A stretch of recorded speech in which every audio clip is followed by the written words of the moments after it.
8h moins 6 minutes, bienvenue à bord si vous nous rejoignez. Merci Christelle d'être avec nous pour ouvrir ce chapitre santé et parler de la Covid, ou plutôt du traitement de la Covid à l'hôpital, parce que en allant, on s'aperçoit que ça se passe mieux et de mieux en mieux. Beaucoup mieux, hein, effectivement, parce que c'est vrai qu'au début de la crise, c'était très compliqué. La prise en charge des formes sévères de Covid en réanimation, c'était vraiment un défi. On avait affaire à un virus méconnu qui déjouait tous les protocoles qui, usuellement, étaient efficaces pour prendre en charge les pathologies respiratoires aiguës. En fait, il a fallu apprendre à juguler cette forme d'orage inflammatoire. On a parlé d'orage inflammatoire, une sorte d'emballement de notre système immunitaire. Mais les scientifiques ont progressé en avançant, ils ont mieux maîtrisé les soins et aujourd'hui, effectivement, on a progressé et on constate une nette diminution de la mortalité en unité de soins intensifs. Selon une étude britannique qui comporte de nombreux pays, dont la France évidemment, eh bien, on est passé de 60% de décès en unité de soins intensifs fin mars à 36% fin octobre. Explication dans le service de réanimation de l'hôpital de Melun-Sénart.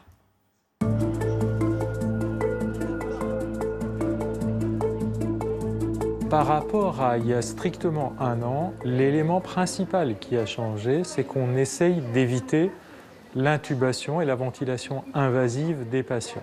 On remplace l'intubation par un apport d'oxygène, quasiment de 100% d'oxygène, soit avec un masque, soit avec des lunettes à oxygène qui permettent d'aller à des débits très élevés d'oxygène, proches de 60 litres par minute.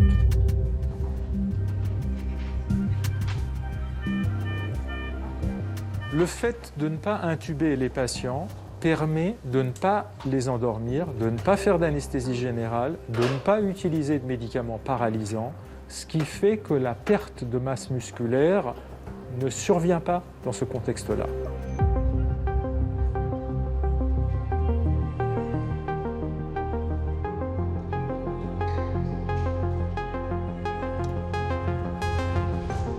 Il y a eu plusieurs éléments de la prise en charge qui se sont améliorés parce qu'on a appris à mieux connaître la maladie.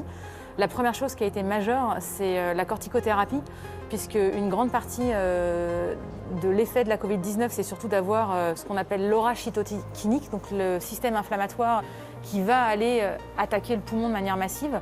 Et du coup, la corticothérapie permet de diminuer cet effet et donc d'améliorer l'atteinte pulmonaire en fait, liée à la Covid-19. Ensuite, il y a eu l'optimisation, on va dire, de leur état d'hydratation. On a appris à hydrater par perfusion de manière correcte, plus adaptée, plus précise ces patients.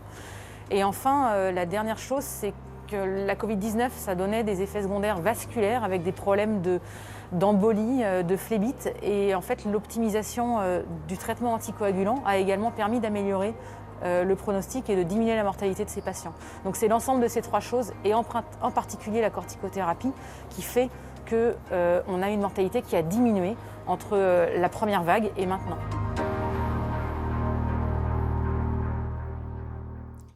Et puis les nouveaux traitements à base d'anticorps monoclonaux suscitent énormément d'intérêt. On a beaucoup d'espoir dans ce domaine. En fait, le principe, ce sont des traitements qui imitent la fonction, en fait, le rôle de notre propre système de défense. En fait, ces molécules vont empêcher le virus de pénétrer dans nos cellules.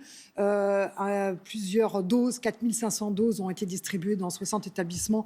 On va avoir les premiers résultats très bientôt. On attend avec impatience. Super, merci beaucoup Christelle pour toutes ces bonnes nouvelles. Vous savez.